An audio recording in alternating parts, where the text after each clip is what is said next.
Chers téléspectateurs, bienvenue à cette édition spéciale. Au cours de notre programme, nous allons passer en revue non seulement cette troisième journée de vote des élections présidentielles en Égypte, mais également le déroulement de tout le processus électoral qui a commencé avant-hier, qui se termine aujourd'hui. Les Égyptiens votent, les Égyptiens choisissent leur président et nous avons bien sûr un réseau d'envoyés spéciaux partout en Égypte, dans tous les gouvernorats, afin de suivre de près ce processus. Et également, j'ai le plaisir d'accueillir aujourd'hui Serine Khedr, qui fait partie d'une délégation d'observateurs étrangers. D'ailleurs, vous êtes de la Tunisie, bienvenue en Égypte.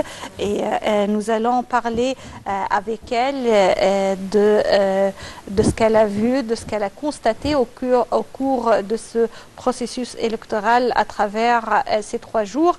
Et pour commencer notre édition, nous allons regarder ensemble un commentaire signé Sarah Al-Maghrabi qui va nous parler de ce 3e jour des élections présidentielles où les citoyens égyptiens dans tous les gouvernorats ont afflué les bureaux de vote pour choisir leur président. Le vote a commencé à 9 h du matin et va durer jusqu'à 21 h du soir. Et on vous rappelle qu'il y a presque 59 millions d'Égyptiens qui sont appelés à voter pour l'élection présidentielle de 2018 qui oppose 2 candidats, le président sortant Abdel Fattah el-Sisi et le chef du parti Al-Ghad, Mustafa Moussa. Les Égyptiens continuent d'affluer sur les bureaux de vote au 3e et dernier jour du scrutin destiné à choisir le nouveau président. Au premier jour du vote, le président el-Sisi s'est rendu dans une école dans la banlieue d'Héliopolis au Caire. Moussa a pour sa part déposé son bulletin de vote dans une école secondaire pour filles à Abdin, au centre-ville de la capitale. Un peu plus tard dans la matinée, le premier ministre Chérif Esmaïl a également voté à Héliopolis. Rien ne fera peur au peuple égyptien, ni des attaques terroristes, ni quoi que ce soit d'autre, a-t-il déclaré en sortant du bureau de vote. Grâce à Dieu, le taux de participation sera élevé, a-t-il dit. Le pape Tawadros II et le grand imam de l'Azhar, Cheikh Ahmed El-Taïb, ont également voté au Caire. Les bureaux de vote doivent fermer leurs portes à 21 h. Des dizaines de milliers de policiers et de soldats ont été déployés pour maintenir la sécurité et garantir le bon déroulement du scrutin. Des détecteurs de métaux ont été placés aux entrées des bureaux de vote et des véhicules blindés étaient stationnés dans plusieurs points de la capitale. Les résultats officiels seront proclamés le 2 avril.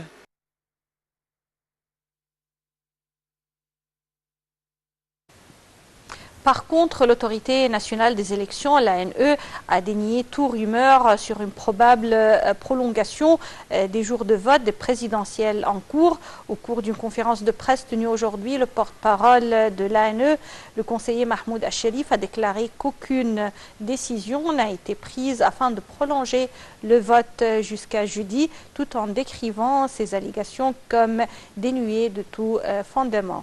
Hier, l'autorité nationale des élections avait affirmé que les 2 premiers jours du vote avaient témoigné d'une participation massive des électeurs dans plusieurs gouvernorats.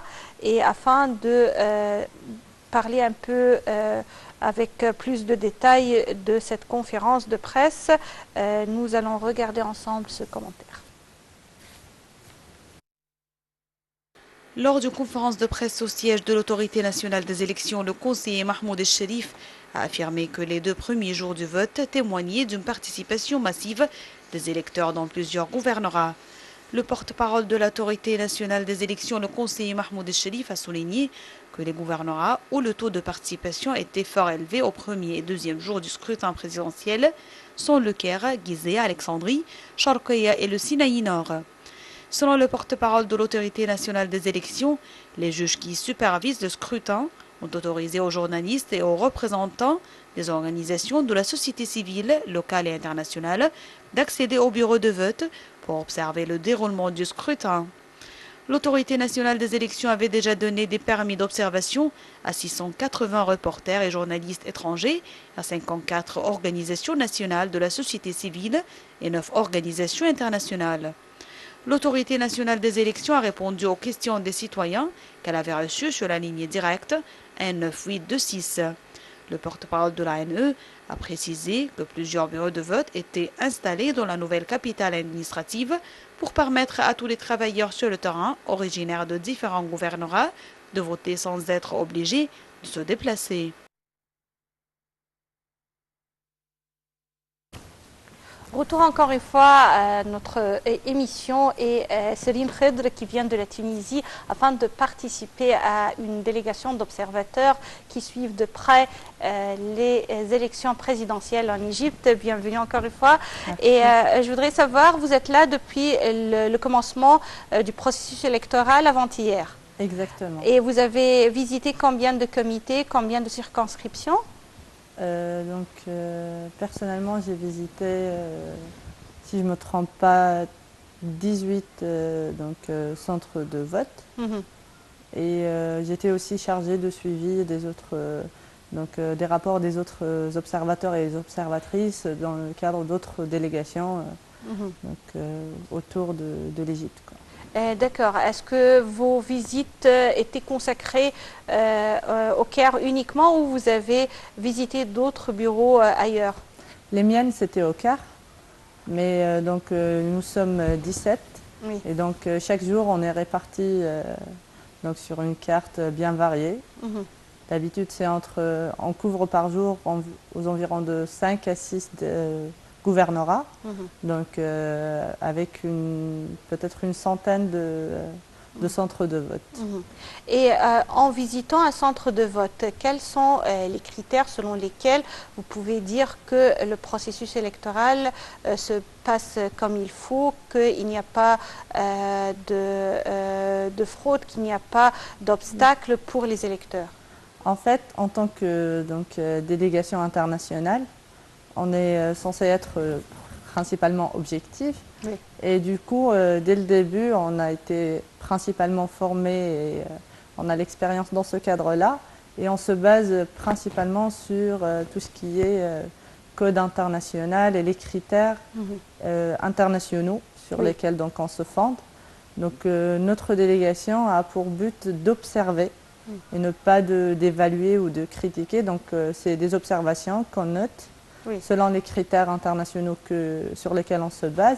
Et après, on délivre un rapport avec toutes les observations qu'on a eues chaque jour pour finir avec un rapport terminal qui sera délibéré après-demain.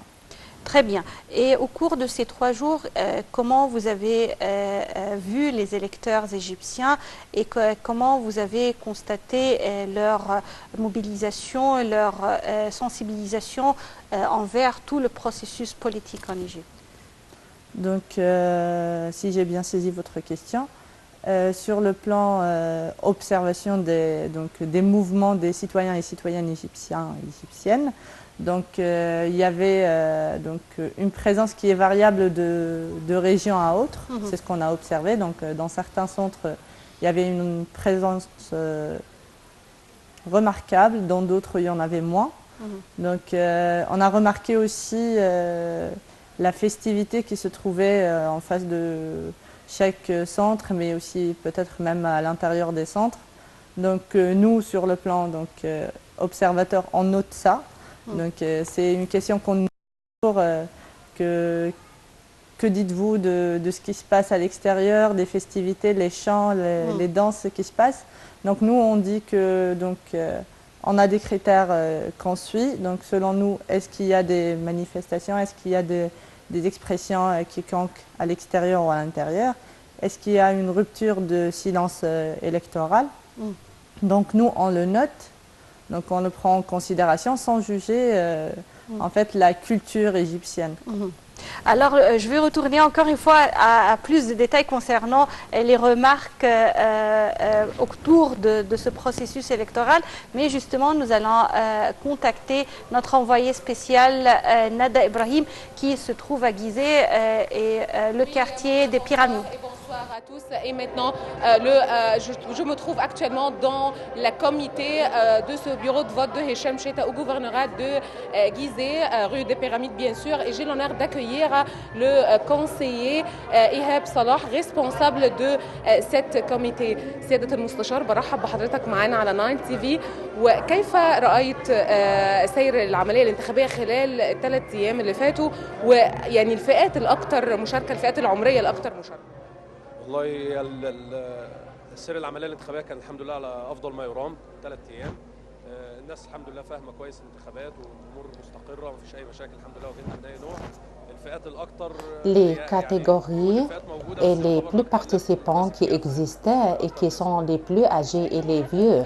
Je remarque maintenant et aujourd'hui qu'il y avait un afflux intensif. Il y avait moins de 2 heures et l'afflux également est poursuivi. Comment vous voyez cette circonscription?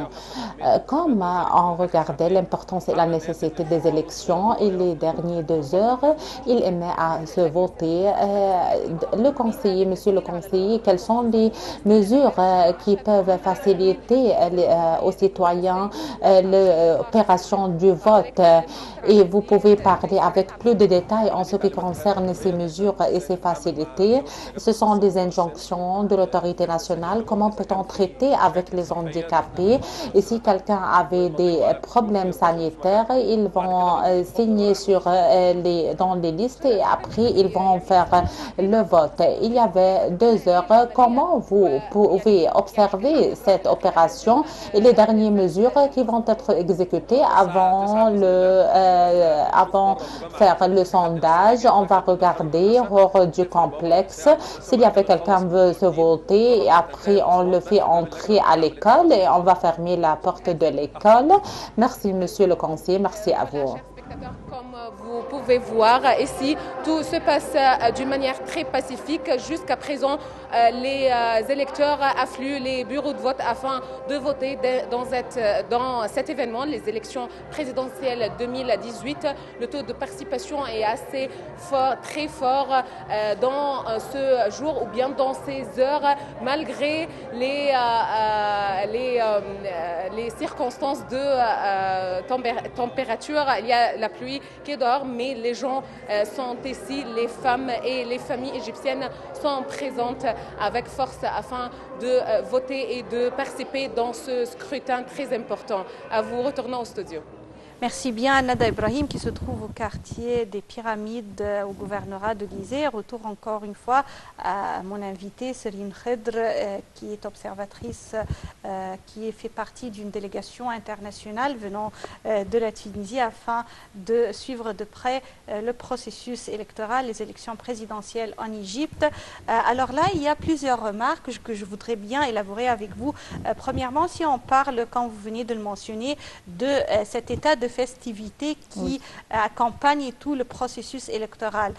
Alors, on a vu que les Égyptiens ils sont fiers et contents d'avoir eu l'occasion d'aller encore une fois aux urnes et de choisir leur président. On l'a vu à travers ces chansons patriotiques diffusées pendant toute la journée et répétées par les grands et les petits. Ça, c'est un côté de festivité. Mais est-ce que vous avez vu, par exemple, des électeurs ou des partisans d'un camp qui essayent de rompre le silence électoral ou essayent de faire une promotion de la publicité pour leurs candidats? Pour être honnête, dans certains centres, on a observé le fait que certaines personnes portaient des t-shirts portant la photo de l'un des candidats et dans d'autres cas, c'était des pins portés par des personnes qui accueillaient les gens à l'entrée au centre de vote. Donc il y en avait certaines, peut-être nous on considère des effractions par rapport au silence électoral. Et voilà, et comme je l'avais dit, pour les festivités, c'est sûr que nous on ne juge pas ce que les citoyens et citoyennes égyptiens essayent d'exprimer. Mais c'est juste que nous, on note ce qu'on observe, à travers les chansons qui sont mises, ou si par exemple les haut-parleurs sont mis à l'extérieur du centre ou à l'intérieur, car dans certains cas on a vu que c'était à l'intérieur que c'était installé, donc qu'il y avait des agents qui mettaient cette musique-là, donc voilà. Quand même, vous avez mentionné un incident là pour peut-être des partisans qui portaient un t-shirt d'un des candidats. De ce que j'ai lu sur les pages des journaux, que les conseillers et les magistrats, les juges n'ont pas accepté dans n'importe quel bureau de vote ou centre de vote que des partisans portant un t-shirt pareil passent dans le bureau. Ils sont à l'extérieur. Est-ce que vous avez constaté ça également? En fait, nous, on a noté un cas, donc pour être exact, c'était un cas où cette personne-là, elle était à l'intérieur.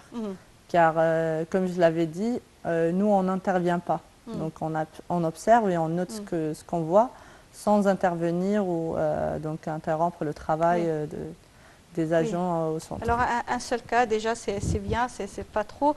Et quand même, est-ce que vous avez également constaté que la femme égyptienne était présente avec force dans les bureaux de vote afin de participer à ce processus? Oui, bien évidemment. Donc, en tout cas, le territoire que nous avons couvert, on a remarqué une très remarquable présence des femmes, et surtout des femmes, donc je dis bien donc entre 45 et 70 ans, mais aussi des femmes plus âgées qui étaient dans des conditions un peu plus délicates, donc soit dans des situations de handicap ou qui avaient du mal à se déplacer. Et donc dans ce cas-là, il faut noter aussi que nous avons remarqué qu'il y avait donc une bonne intervention des agents qui étaient sur place pour les accueillir et les guider à travers le processus.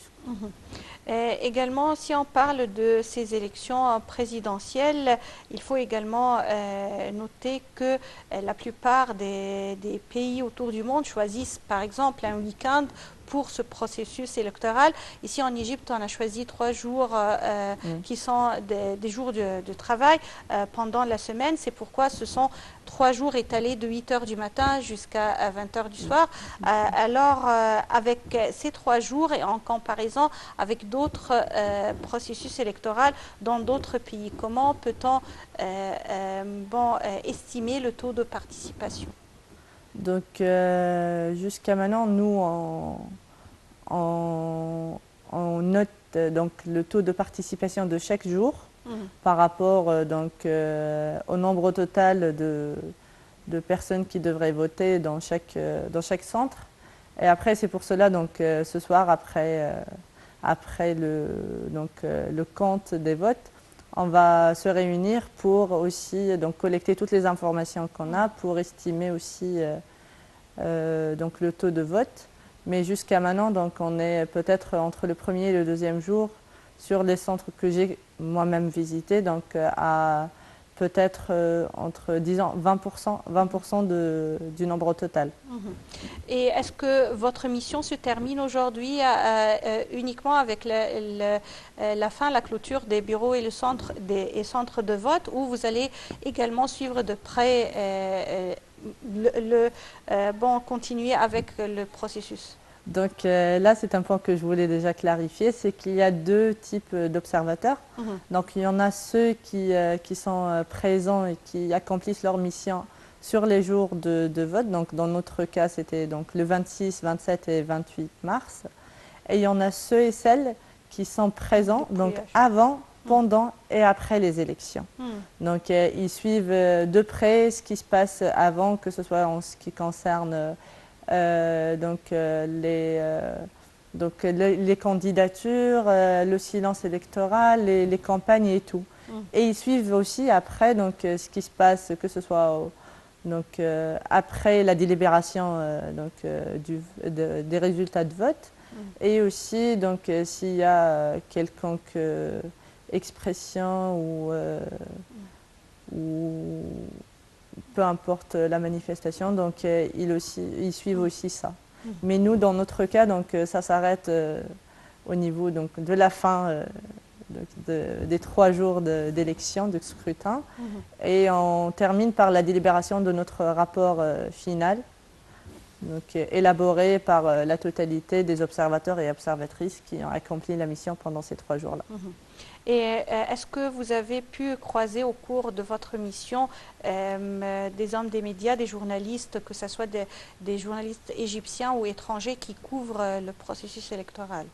Oui, donc ça fait partie aussi des choses qu'on note dans nos observations, c'est la présence médiatique. Oui. Donc on note s'il s'agit d'un nombre important ou pas, s'il y en a donc, ou il n'y en a pas. Mais on a remarqué dans certains centres une très bonne présence médiatique. Aujourd'hui, on était à Al-Muqattam.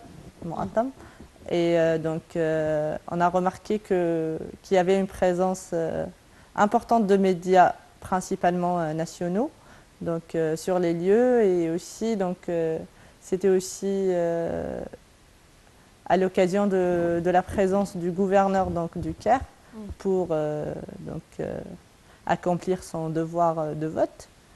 Et dans d'autres endroits, il n'y avait pas vraiment une présence de médias ou il y avait une présence plutôt minime.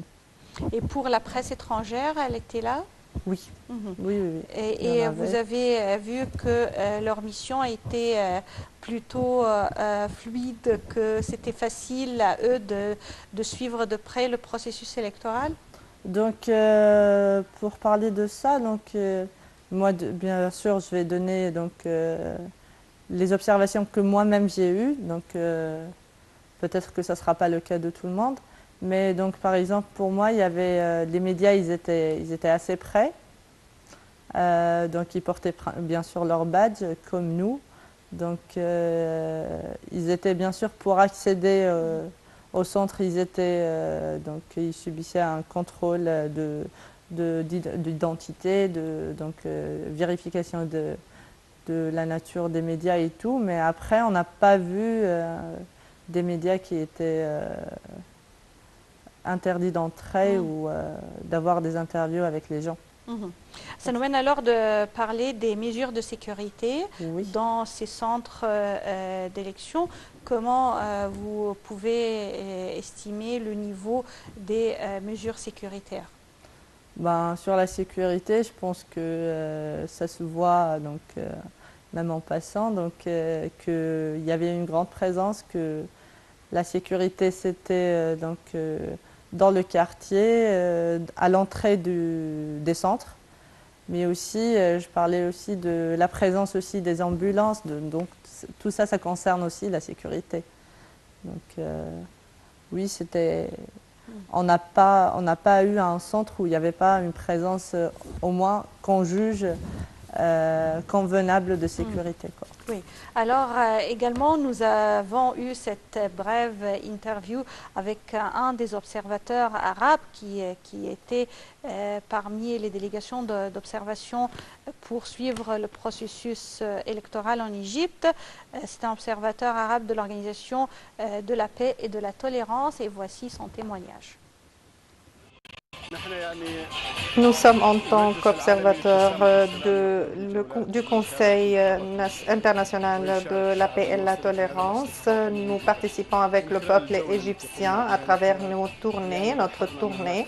Nous avons vu la joie et la culture qui se met parmi le peuple égyptien et notamment parmi les personnes âgées qui veulent donner un message très clair, ainsi que l'expertise qu'a eu l'Égypte parmi les années. Nous avons vu que la rue égyptienne a eu la culture, aussi la volonté de participer pour faire un succès dans cette participation dans les élections et notamment avec la participation et des forces armées et le ministère de l'Intérieur qui ont eu un rôle spécial pour niveler tous les obstacles devant les électeurs et pour que se participent les élections. C'est toujours le rôle de la route égyptienne pour faire preuve de sa participation et de leur assurance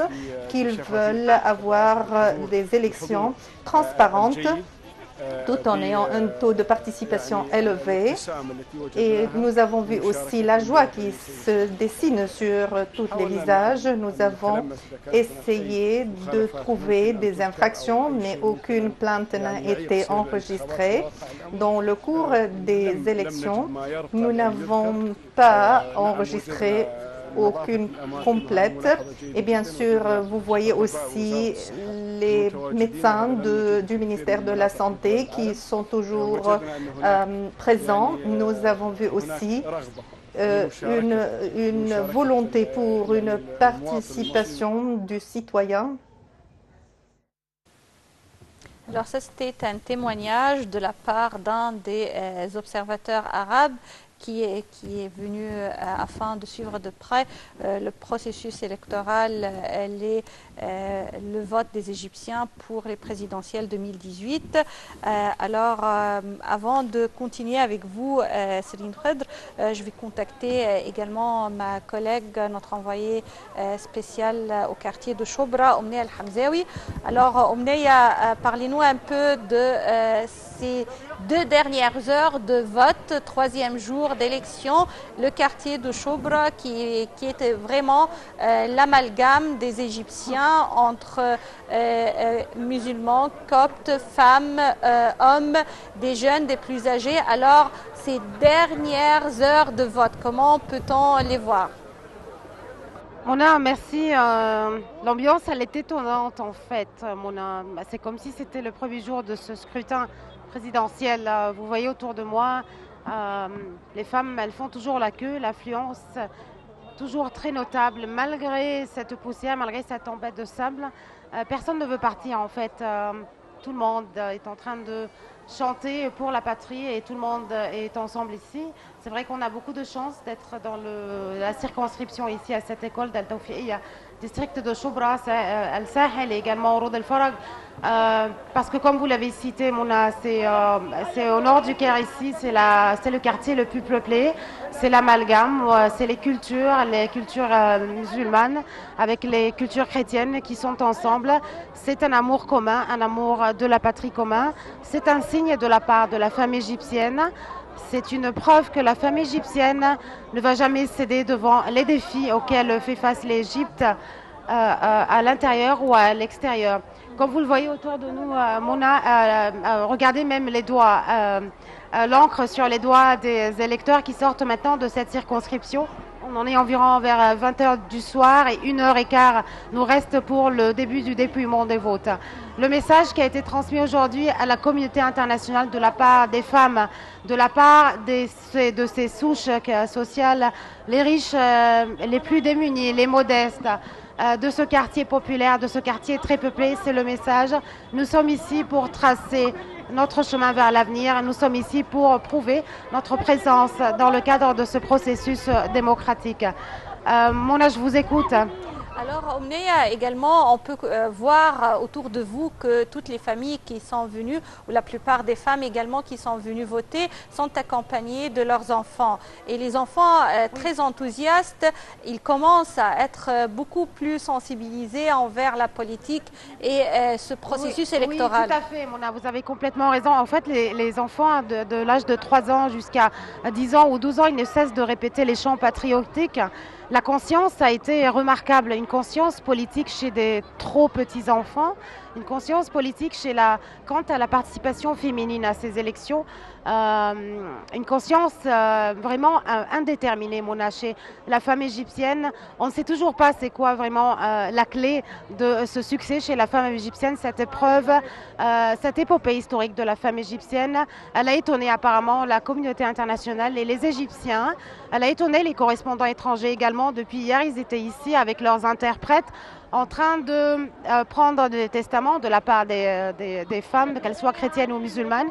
Je n'aime pas trop citer en fait, que même si on est dans ce quartier de Chobra, chrétiennes ou musulmanes, vous entendez, voilà, elles sont derrière moi, elles sont en train de chanter patriotiques. Donc le message a été clair à ses correspondants. Ils ont vu cet enthousiasme chez la femme égyptienne, cette détermination et ce message au monde. Une dernière chose, Mona, dans 1h10 ou 15 minutes, les bureaux de vote vont fermer. Il n'y aura pas de prolongement comme l'a cité le Haut Comité électoral pour les élections ou la Commission électorale pour les élections. Le dépouillement va commencer, va être entamé de suite vers 21h. Ici, il y a 2 sous-comités qui vont travailler seuls, commencer le dépouillement, et après les 35 autres sous-comités. Dans ce district de Chobra, Roud El Farag et à Sahel, le dépouillement va se dérouler ici pour ces 35 sous-comités, les autres sous-comités, ainsi que ce sous-comité ici à cette circonscription de Al-Tawfiqiyya, toujours au cœur de Chobra. Chobra, c'est l'amour de la patrie. Mona, je vous écoute. Je vous remercie infiniment, Omni Al-Hamzaoui. Vous êtes au quartier de Chobra afin de suivre de près ces dernières heures de vote, 3e jour de ce processus électoral. Et je reviens encore une fois à vous, Céline Khedr, afin de parler un peu comme observatrice de ce processus électoral, les tranches d'âge des Égyptiens qui participent au vote. Est-ce que vous avez constaté qu'une tranche d'âge est beaucoup plus présente qu'une autre? Peut-être nous deux. Donc, concrètement, on a accès aux chiffres, mais pas forcément aux détails sur l'âge. Mais de première vue ou de vue d'extérieur, on remarque bien, comme je l'avais dit au début, que il y avait une très importante présence des femmes adultes. Dans certains centres, on trouvait vraiment pas vraiment une participation de jeunes. Les plus âgés sont là, oui, présents avec force. Surtout, on a remarqué qu'ils sont plutôt accompagnés de leurs petits-enfants, qui n'ont pas le droit de voter, mais qui sont là pour participer aussi à cet événement. Oui, alors là, c'est une reprise de conscience et d'intérêt, si j'ose le dire, au processus politique en Égypte.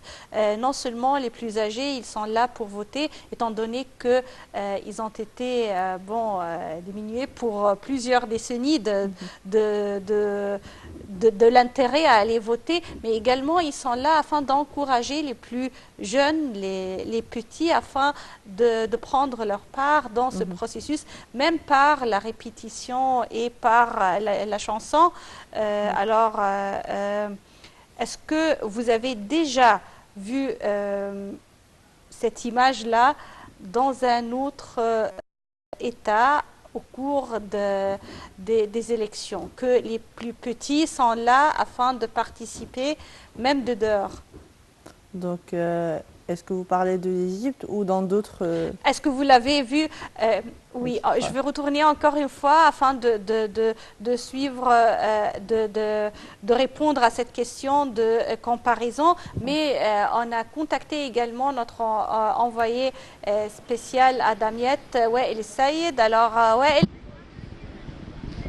Oui, Mona, j'ai l'honneur d'avoir avec moi Madame Noura Anwar, coordinatrice du bureau de l'Organisation mondiale des diplômés de l'Azhar à Damiat, qui va nous donner une idée générale sur l'idée de pays étrangers sur l'organisation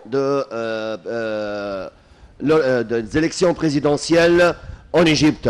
Madame Noura, vous êtes le bienvenu avec nous au studio de Nile TV International. On veut savoir une idée générale en ce qui concerne l'opinion publique internationale et les opérations des élections présidentielles en Égypte. Les médias arabes et internationaux font éloge pour les élections égyptiennes. Il n'y avait pas aucun problème. Il y avait une grande assurance effectuée par la police et par les forces armées.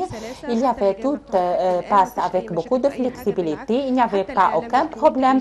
Même les masses médias, chrétiens et arabes ont fait éloge de toutes les élections présidentielles. En Égypte, il n'y avait pas aucun problème. Même j'anime avec moi M. Chemlabib, le président de l'Institut de l'Azhar, où se déroule l'opération électorale dans un des bureaux du Rana de Damiat. Monsieur Hicham, vous êtes le bienvenu avec nous au studio de la TV internationale. Vous êtes un directeur à l'Institut de Al-Azhar où s'effectuent les élections présidentielles en Égypte. On veut savoir une idée générale en ce qui concerne les opérations électorales lors des 3 jours passés.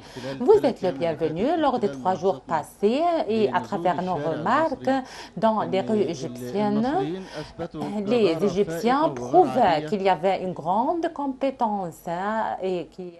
ما لم يكن هناك ناخبون متواجدون داخل جمعية الانتخاب فيستمر العمل حتى تمكينهم جميعا من الإدلاء بأصواتهم والهيئة إذ تشكر l'autorité remercie tous les conseillers et tous ceux qui travaillaient dans les comités vu de leurs efforts déployés durant les 3 jours passés. Que Dieu garde l'Égypte et leur peuple.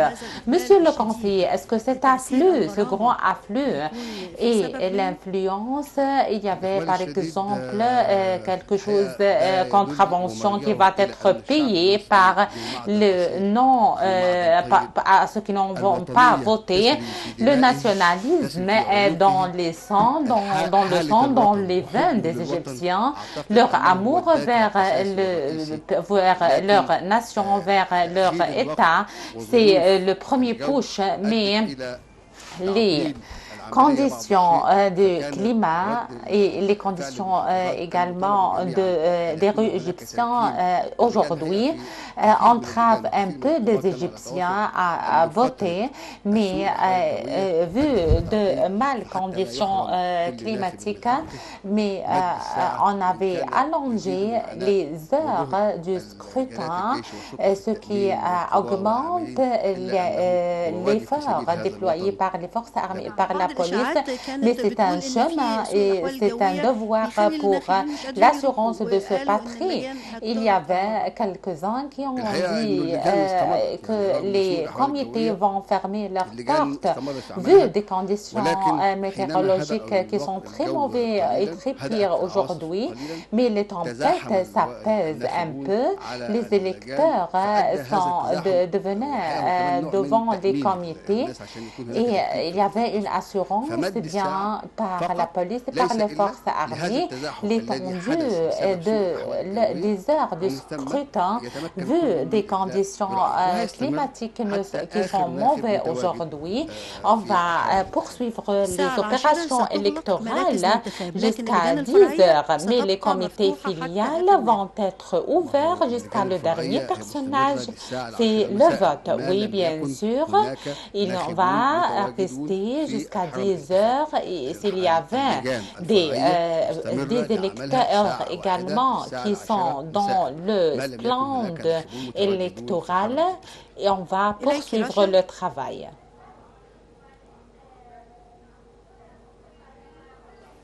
Alors là, c'était une déclaration de la part de l'organisme des élections, l'autorité nationale des élections, l'ANE, et le conseiller Mahmoud Cherif, qui a dit qu'à cause de cette journée qui a connu des conditions météorologiques assez fortes et qu'il faisait vraiment un mauvais temps aujourd'hui, c'est pourquoi l'ANE a décidé d'allonger un peu le processus électoral d'1 heure au lieu de fermer le bureau de vote à 21 heures, ce sera à 22 heures et jusqu'à que le processus sera terminé avec beaucoup de réussite comme les 2 autres jours au cours de cette troisième et dernière journée d'élection présidentielle. Alors, avant d'aller pour cette parenthèse, Céline Khedr, on parlait de la participation entre des Égyptiens avec la différence de génération. Les plus âgés sont allés, même avec leurs petits-enfants, les plus petits, les enfants qui ne peuvent pas voter, mais qui étaient là afin d'avoir cette conscience, cette reprise de conscience en ce qui concerne tout le processus électoral et tout le processus politique en Égypte. Et je vous posais la question de comparaison entre ce processus électoral en Égypte et ailleurs. Est-ce que vous avez vu cette image ailleurs? Je pense que cette image, elle existe aussi dans d'autres pays peut-être. Donc, je l'ai vu par exemple en Tunisie, ça existe. Donc, je pense que l'important, c'est qu'il faut bien être conscient qu'il s'agit bien d'un droit. Donc, même si les enfants à cet âge, ils ne pratiquent pas concrètement ce droit, mais le fait de mettre en valeur cette conscience, de les éduquer à la pratique, à l'observation de ce droit et donc à être conscient de son importance donc dans la décision de leur avenir, leur destin. Donc il s'agit bien d'un point sur lequel ça sera bien de le prendre en considération et de travailler là-dessus. Oui, alors vous êtes tunisienne, l'Égypte et la Tunisie sont les deux pays qui ont fait de la région, qui ont fait des pas sur le chemin de la transformation vers la démocratie. Et bien sûr, les présidentielles égyptiennes le témoignent actuellement. Et il y aura les présidentielles en Tunisie prochainement, je crois en été. Il y en avait eu les présidentielles, donc... Non, pas longtemps, mais en fait, le mois de mai, au mois de mai, il y aura en fait les élections qu'on appelle municipales. Donc c'est dans les régions, tout en se basant sur un code des collectivités locales qui a été élaboré par la société civile tunisienne et les autorités. Donc, des institutions publiques tunisiennes. En 2019, ça sera les présidentielles en Tunisie. Je crois que en regardant les deux pays et leur transformation, on peut compter sur le peuple qui a fait cette transformation et qui est fier également de participer à ce processus de transformation vers la démocratie. Si on peut faire un peu un compte rendu de cette transformation dans les deux étapes, puisque c'est presque similaire. Est-ce que vous avez vu une culture accrue en ce qui concerne la politique, une sensibilisation plutôt de la part des citoyens pour toutes les questions, tous les problèmes de l'État qui ne l'intéressaient pas avant. C'est-à-dire que le citoyen s'intéressait avant à son gagne-pain, à sa vie, à sa famille, mais aujourd'hui c'est plus global. Quand on pose la question « Pourquoi vous êtes allé voter ?», ils disent « Pour l'Égypte ». Je crois que ça sera le même cas pour la Tunisie. Pour la Tunisie, alors l'avenir de l'État, en fait, du pays, de la nation compte, en fait. On est aujourd'hui, et on espère que ça sera toujours le cas, c'est que les citoyens et citoyennes, c'est eux qui doivent décider de ce qu'ils veulent, de ce qu'ils estiment avoir dans leur pays et qui décident de l'avenir qu'ils veulent voir dans quelques années ou dans des décennies. Donc c'est pour cela qu'aujourd'hui on est face aussi, je le répète vu que je fais partie de la société civile aussi, donc cette forte présence qu'on a remarquée aussi depuis les révolutions, c'est que la société civile elle a joué un grand rôle dans la sensibilisation, la prise de conscience et l'engagement citoyen aussi. Donc là, on est en face à un renforcement de capacité, à un accompagnement des citoyens, donc dans leur pratique quotidienne de leurs droits, mais aussi donc, dans ce qu'ils font de plaidoyer pour revendiquer certains droits et aussi d'analyser, de critiquer, d'avoir cette prise de position à tout ce qui se passe autour d'eux, d'être concernés par les décisions qui se prennent parce qu'ils savent bien actuellement que ça les concerne. Même si aujourd'hui tu es un enfant de 6 ans, si une décision est prise, elle sera donc en vigueur, même si donc, quand tu auras 18 ans, elle va t'atteindre, même si là tu es enfant, tu n'es pas concerné, mais dans un autre niveau, tu le seras. Donc c'est pour cela que là, les citoyens, ils sont plus conscients et ils sont plus engagés envers ce qu'on appelle l'engagement ou la citoyenneté active, quoi. C'est vrai. Alors, afin de faire un peu le sommaire de votre mission comme observatrice des élections présidentielles en Égypte, en ce qui concerne l'organisation des élections, on a parlé qu'il y a vraiment une forte participation de la part des plus âgés de femmes, et il faut citer également que les villages égyptiens ont connu également une forte participation. L'organisation pour ces électeurs, est-ce que vous avez pu constater que cette organisation était bien faite? Est-ce que c'était facile pour eux d'aller voter? D'accord. Donc, sur ce point-là, donc, nous avons eu des observations un peu variées. Donc, dans certains centres, on a observé que en fait, l'accessibilité, elle était bien là. Les centres étaient bien accessibles et l'orientation surtout. Donc, les gens en venant, ils étaient orientés vers là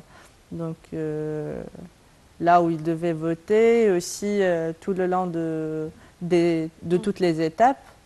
Donc, dans d'autres cas, c'était moins. Donc, on a observé aussi que dans certains centres, par exemple, pour un certain moment, il y avait des juges qui étaient absents lors du cursus de scrutin, mais aussi que pour certaines personnes, elle avait du mal à trouver l'endroit où elle devait aller. Donc, c'était vraiment très, très varié, quoi. Alors, Serine Khedr, vous êtes venue de la Tunisie afin de faire partie d'une délégation d'observation des élections présidentielles égyptiennes. Je vous remercie infiniment d'être parmi nous aujourd'hui. Je tiens à remercier tous mes collègues qui étaient partout en Égypte afin de suivre de près les présidentielles. L'Égypte vote et choisit son nouveau président. Merci pour votre attention et passez d'excellents moments avec la suite de nos programmes. Au revoir.